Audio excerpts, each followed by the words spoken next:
और इसीलिए आज हम कल्पना मैम को आमंत्रित करेंगे कि इस प्रोग्राम के बारे में आपके समक्ष प्रस्तुत करें।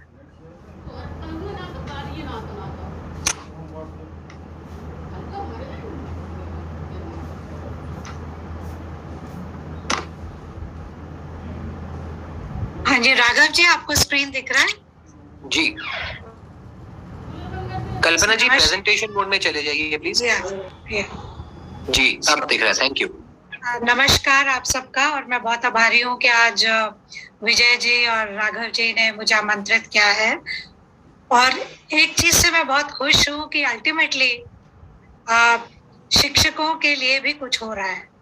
हम लोग उनसे अपेक्षा तो बहुत करते हैं, लेकिन उनके लिए कुछ करना, हम 1950 से कह रहे हैं कि चेंजेस लेके आने हैं, बहुत सारी कमीशंस बैठी हैं, बहुत कुछ हुआ है, और ये अभी सही वक्त है कि जब हम कुछ करके दिखाएं। And it's been so interesting Ashish ji का सुन के कि आपका ये कैसे आपने पूरा प्लान किया है कि शिक्षकों को कैसे सक्षम किया जाए, वो मुझे बहुत अच्छा लगा। और लीडर्स को अभी जो बताया विजय जी ने कि प्रिंसिपल्स को, हेडमास्टर्स को, उनको कैसे हम सक्षम बनाए कि वो खुद स्कूल चलाएं। तो कई चीजें बहुत ऊपर से आती हैं और खत्म हो जाती हैं, लेकिन अगर लीडर्स को, स्कूल्स को एक वो मिल जाए जरिया कि वो खुद इसको चला पाए, तो I think nothing like it. तो मैं एक दूसरा पहलू लेके आना चाहूंगी कि हम लोग बहुत कुछ कह रहे हैं कि क्लास में ऐसा होना चाहिए, वैसा होना चाहिए, बहुत ब्यूटीफुली लिटरेसी, न्यूमरेसी के मुझे बहुत मजा आया स्ट्रैटेजीज देख के, एक्टिविटीज देख के। और मनीष जी ने जो 4 चांद लगाए हैं, उनकी वो जो कहते हैं ना, दिल तो बच्चा है जी, तो उनकी आंखों में जो चमक थी जब वो एक एक करके अपने पिटारे से निकाल रहे थे, तो मुझे बहुत मजा आया देख के। और विजय जी ने कहा कि काश ऐसे मनीष जी और हो, क्लोन्स हो जाए मनीष जी के, तो वो बहुत अच्छा था। तो मेरा जो सेक्शन है 15 मिनट का, वो फोकस ये है कि हम सक्षम हो जाएं पढ़ाने में, कि उद्देश्य क्या होंगे, लर्निंग आउटकम्स क्या होंगे, बच्चे समझ पाएंगे आपका जो प्रोग्रेशन है नंबर्स में, ज्योमेट्री में, व्याकरण में, वो समझ पाएंगे। मुझे एक कहानी याद आई, जब एक टीचर ने कहा, जब हम लोग ये सब चीजें डिस्कस कर रहे थे, तो बहुत साल पहले की बात है, उसने कहा मैं ये सारा कर तो लूंगी, लेकिन मैं बच्चों को मैनेज कैसे करूं, मुझे ना क्लास में ग्रुप को, समूहों को मैनेज करना नहीं आता। तो मुझे उस टाइम लगा कि हम लोग बहुत कुछ कह देते हैं, लेकिन क्या हम टीचर्स को सक्षम कर पाते हैं कि नहीं, उनको एक सेंस ऑफ कॉन्फिडेंस दे पाते हैं कि नहीं, उनका आत्मविश्वास कैसा है, उनकी आत्मनिर्भरता कैसी है, उनको हम किस चीज में उनकी जो कौशल है उसको हम बढ़ावा दे रहे हैं कि वो क्लास में जाके एक कॉन्फिडेंस के साथ, एक आत्मविश्वास के साथ जा पाए।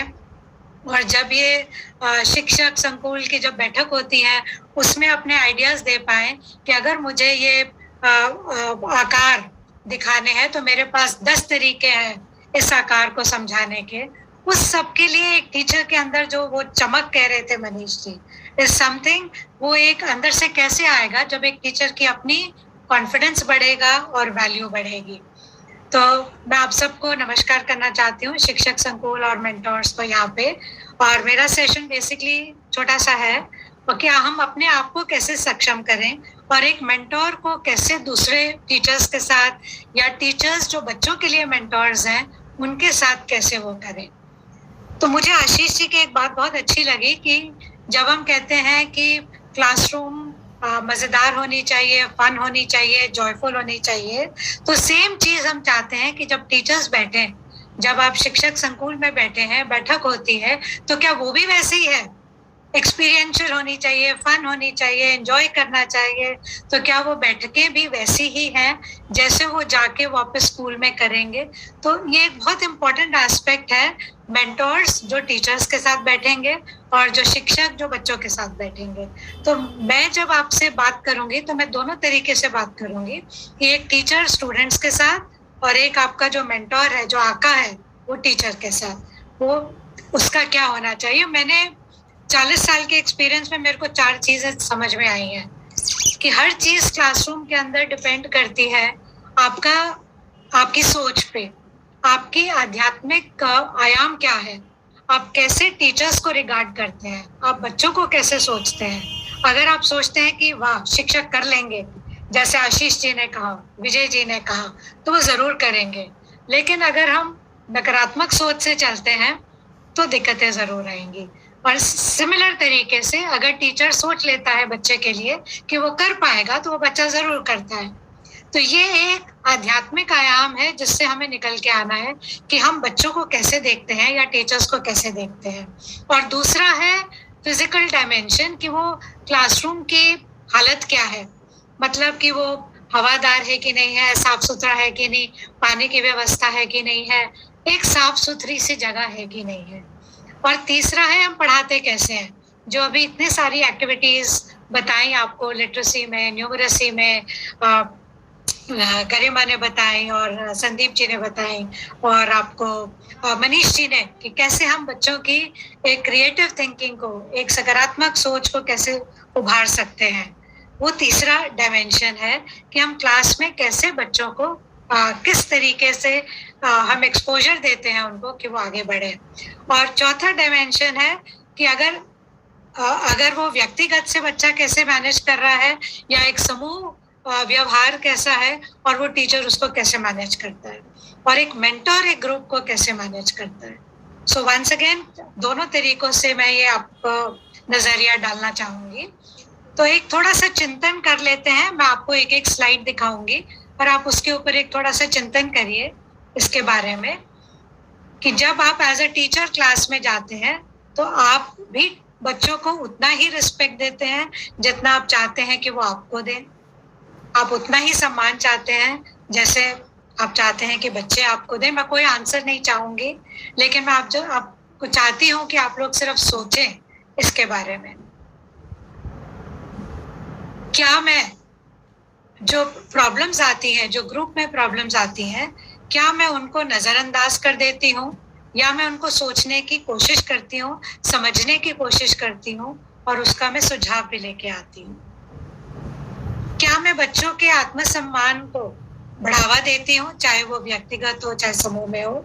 और सिमिलर जाएगा मेंटर्स को, टीचर्स के लिए, कि अब आप क्या शिक्षकों के आत्मसम्मान को बढ़ावा देते हैं या उनके सम्मान को ठेस पहुंचाते हैं।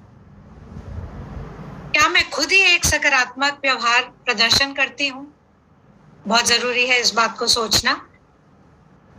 क्या ऐसा तो नहीं है कि कोई अगर नहीं कुछ कर पा रहा है तो उसके पीछे हो सकता है कोई मेडिकल रीजन हो, कोई बीमारी हो, मे बी कोई भी इशू हो सकती है। तो क्या मैं सोचती हूँ कि इसकी इशू ये भी हो सकती है, इससे पहले कि मैं सोच लूं कि ये कर ही नहीं सकते हैं, चाहे वो शिक्षक हो चाहे बच्चे हो। क्या मैं निष्पक्ष हूँ, क्या मैं फेयर हूँ, सबके लिए एक जैसी हूँ या एक जैसा हूँ, या मैंने सोच ही लिया है कि ये तो नहीं करने वाले या ये कर सकते हैं। और क्या मैं ठंडी सांस लेके, मैं बहुत ज्यादा टकराव में नहीं पड़ती, लेकिन उस टकराव को समझती हूँ और फिर उसको सुलझाने की कोशिश करता हूँ या करती हूँ। क्या मैं समझाती हूँ कि एक स्वीकार्य बिहेवियर, अस्वीकार्य बिहेवियर कैसा होता है, ताकि बच्चों को भी पता रहे कि कौन सा बिहेवियर स्वीकार्य है और कौन सा नहीं है व्यवहार। और सिमिलरली क्या एक मेंटोर भी शिक्षक को समझा पाता है कि क्या एक्सेप्टेबल है और क्या नहीं है, स्वीकार्य है और नहीं है। क्या मैं निरीक्षण करती हूँ, बच्चों को प्रोत्साहित करती हूँ, अप्रिशिएट करती हूँ, उनको मैं एक सराहना करती हूँ उनके सकारात्मक बिहेवियर के लिए। यस यू कैन या यू कांट, ये हमें सोचना है। तो नॉट ओनली व्यक्तिगत व्यवहार, लेकिन एक सामूहिक व्यवहार को भी एक्सेप्ट करना, सराहना, प्रोत्साहित करना इक्वली जरूरी है, चाहे वो मेंटोर शिक्षक के साथ कर रहा हो या शिक्षक बच्चे के साथ कर रहे हो। क्या मैं दूसरों को ही आरोप लगाती रह जाती हूँ या रह जाता हूँ, या मैं समझती हूँ या समझता हूँ कि ये इसके वजह क्या हो सकती है। अगर मैं कहीं फंस गई या फंस गया तो क्या मैं हेल्प मांग सकती हूँ या मांग सकता हूँ। इट्स ओके, गलतियां करना से ही हम आगे सीखेंगे। तो क्या हम और किसी से अगर हमें सुझाव चाहिए, मदद चाहिए, तो क्या हम मांग सकते हैं, क्यों नहीं। क्या मैं क्यों ये वो एकता कपूर वाला क्यों नहीं है, लेकिन क्या मैं क्यों पूछ के मूल समस्या का समाधान ढूंढ सकती हूँ कि ऐसा क्यों हो रहा है। अगर मेरे से एक गतिविधि नहीं बन रही है तो क्या वजह है। अगर मैं ये गतिविधि बच्चों से नहीं करा पा रही हूँ तो क्या वजह है। अगर मेरा बच्चा 1 से 50 तक अलग अलग स्ट्रैटेजी से, अलग अलग गतिविधियों से नहीं सीख पा रहा है तो और कोई तरीका है जिससे मैं उसको समझा सकती हूँ या मैं अपने उद्देश्य को पूरा कर सकती हूँ। तो ये एक बहुत इम्पोर्टेंट एक हमारा बेंट ऑफ माइंड है कि जिससे हम काफी चीजों को सुलझा सकते हैं। और बहुत जरूरी, क्या मैं सुनती हूँ या खाली बोलता हूँ या बोलती हूँ। इम्पोर्टेंट है दूसरों को सुनना। आधी चीजें आपकी 50% प्रॉब्लम्स वहीं खत्म हो जाएंगी अगर हम बच्चों को सुन लेते हैं या हम अपने शिक्षकों की प्रॉब्लम्स को या उनकी जो वो कम्युनिकेट करना चाहते हैं आपसे, उसको सुन सकते हैं। क्या हम ज्यादा व्यंग का यूज करते हैं, प्रयोग करते हैं? पता नहीं समाज आलसी लोगों से नफरत क्यों करता है जबकि वो बेचारे तो कुछ करते भी नहीं है। ये एक एग्जाम्पल है व्यंग का। तुम कुछ करते ही कुछ नहीं हो, तुम आते ही नहीं हो। तो क्या हमारा एक वो जो व्यंग का है जो काफी टाइम आ जाता है क्योंकि हम कई बार इरिटेट भी हो जाते हैं, तो क्या हम उसको खत्म कर सकते हैं? मैं दूसरों के साथ कैसे वार्तालाप करती हूँ, मेरा डायलॉग किस तरीके का होता है, नकारात्मक होता है, सकारात्मक होता है, वही चीज निर्धारित करेगा कि हम शिक्षकों के साथ हमारा वार्तालाप कैसा होगा और शिक्षकों का बच्चों के साथ कैसा होगा। तो बहुत जरूरी है सोचना कि जब हम वार्तालाप करते हैं तो हम किस तरीके से वार्तालाप कर रहे हैं। अगर हमें फीडबैक भी देना है, अगर हमने कुछ बोलना भी है कि हम ऐसे कर सकते हैं, तो उसको क्या हम सकारात्मक से दे रहे हैं सुझाव को या नकारात्मक सुझाव दे रहे हैं, वो दोनों को अप्लाई करेगा। और क्या मैं जजमेंटल तो नहीं हो रही हूँ, क्या मैं ऐसा तो नहीं हो रहा कि मैं अनुमान लगा रही हूँ कि ये हो रहा होगा। जरूरी नहीं है कि जो आप सोच रहे हैं वो आपका अनुमान सही हो, आपका अनुमान गलत भी हो सकता है। क्या मैं अच्छे व्यवहार को बार बार रीइंफोर्स करती हूँ, बार बार उसको रिपीट करती हूँ, दोहराती हूँ, वाह good job done, great job, बहुत शाबाश। क्या मैं शाबाशियां देती हूँ व्यक्तिगत और सामूहिक व्यवहार के लिए? और क्या हम अगर कुछ अच्छा काम होता है, क्लास में बच्चे ने एक एक्टिविटी करी, अपना वो बांसुरी बनाई, अलग अलग उसमें छेद किए, अलग आवाजें आई, तो क्या हम सब उसको सेलिब्रेट करते हैं, हम उसको जश्न मनाते हैं कि वाह क्या बात है, क्या बात है। बहुत जरूरी है अपनी छोटी छोटी जो हमारी सक्सेसेस हैं उनको हम जरूर सेलिब्रेट करें। और दूसरा जो हमारा सेक्शन था कि वो क्लासरूम का माहौल कैसा है, क्लासरूम की क्लाइमेट कैसी है, हवा आती है कि नहीं आती, बच्चे बहुत परेशान तो नहीं है, और हर बच्चे को या ग्रुप को पता है कि आज करना क्या है। तो अगर आज हम वो त्रिकोण बना रहे हैं या आज हम वो चरखा बना रहे हैं, तो हर ग्रुप को पता है या हर बच्चे को मालूम है करना क्या है, आज मेरी गतिविधि क्या होगी, आज मेरी दिनचर्या क्या होगी, कितने से कितने समय तक मैं क्या करूंगी या क्या करूंगा, वो बड़ा क्लियरली बच्चे को पता होता है। ये सबसे पहला कहते हैं कि सीखने का ये सबसे पहला आयाम है कि एक आपका फिजिकल एनवायरनमेंट जो अच्छा हो, और दूसरा मुझे पता हो मैं कर क्या रही हूँ और क्यों कर रही हूँ। जो सबने बोला कोरिलेशन विद रियल लाइफ, जो आपके वातावरण में चीजें हो रही हैं उसको अगर मैं कोरिलेट करूंगी तो मुझे समझ आएगा, नहीं तो मुझे नहीं समझ में आने वाला। और एक ऐसा वातावरण जहाँ पे आपकी हर चीज बच्चों के प्रति केंद्रित है। तो क्या मेरी जो टीचिंग लर्निंग का स्टाइल है, क्या वो मेरे बच्चों के लिए केंद्रित है, क्या सब बच्चों के लिए केंद्रित है या कुछ बच्चों के लिए केंद्रित है? क्या मैं अपने जो क्लासरूम की गतिविधियों को चेंज करती रहती हूँ? क्या मैंने कहीं पे बांसुरी को जाके म्यूजिक के थ्रू फिजिक्स पढ़ा रही हूँ? क्या मैं पर्यावरण में जाके कुछ आपके पेड़ पौधों के ऊपर कुछ करा रही हूँ? क्या मैं चेंज करती जा रही हूँ? क्योंकि मेरे बच्चे अलग अलग तरीके से सीखते हैं, तो मैं उन स्ट्रैटेजीज को, उन गतिविधियों को क्या मैं चेंज कर रही हूँ, उन युक्तियों को मैं चेंज कर रही हूँ, वो भी हमें देखना पड़ेगा। और जो मेरा तीसरा वाला और चौथा मिला के है वो है कि क्या मैं सक्षम हूँ, जिसके लिए ये जो पूरा अभियान चल रहा है, निपुण भारत अभियान चल रहा है, एक तरफ से आपको एज ए शिक्षक आपको कौशल बना रहा है, और दूसरा दूसरी तरफ आपका जो अपना आत्मविश्वास है उसे ऊपर कर रहा है। तो हमें फेस करना है कि कई बार टीचर्स का अपना आत्मविश्वास कम होता है, सो वो क्लासरूम में भी दिखता है। तो क्या हम उस आत्मविश्वास को बढ़ा सकते हैं? पहले सबसे पहले हम अपने आप को सक्षम करें कि प्लानिंग करें, जो आशीष जी ने बताया। जब हम बैठते हैं, एक्टिविटीज को प्लान करते हैं, हमने क्या करना है इस महीने में, टास्क प्लान करते हैं। तीसरा पॉइंट, हम ग्रुप के साथ क्या करेंगे, व्यक्तिगत के साथ क्या करेंगे, उन बच्चों को क्या सपोर्ट चाहिए, क्या उनको हेल्प चाहिए, और क्या हम हर अलग अलग बच्चों को अलग अलग किस्म की हेल्प दे सकते हैं। फिर हम उसको जाके करते हैं। फिर जो बच्चे कुछ समझ लेते हैं, आगे बढ़ते हैं, वो बच्चे भी दूसरों को हेल्प करते हैं। तो आप उनको फाइंड आउट कर रहे हैं कि कौन सा बच्चे ठीक कर रहे हैं, नहीं कर रहे, उद्देश्य या मूल्यांकन के मापदंड से उस लेवल तक पहुंच रहे हैं कि नहीं पहुंच रहे, और फिर हम आप एक दूसरे का मापदंड करते हैं, और फिर हम दोबारा उस साइकिल को तैयारी करते हैं। ये पूरी प्रतिक्रिया से टीचर भी सीख रहा है, शिक्षक भी सीख रहा है, बच्चा तो सीख ही रहा है। अल्टीमेटली याद रहे मनीष जी की बात, आंखों में चमक, और वो कैसे कर रहा है, खुशी से कर रहा है या रो रो के कर रहा है।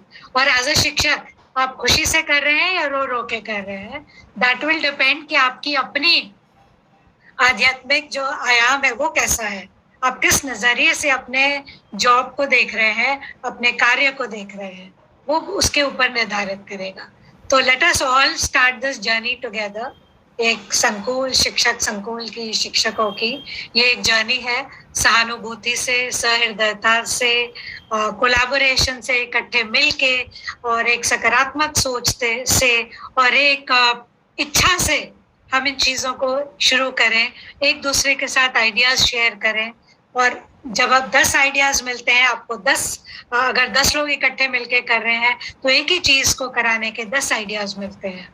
तो let us start this journey together as a mentor. और हम हम ये करने वाले जो हैं वो आप ही लोग हैं। वंस अगेन मैं वापस जाती हूँ आशीष जी के वर्ड्स पे, ये आपके लिए है, for you, by you, of you.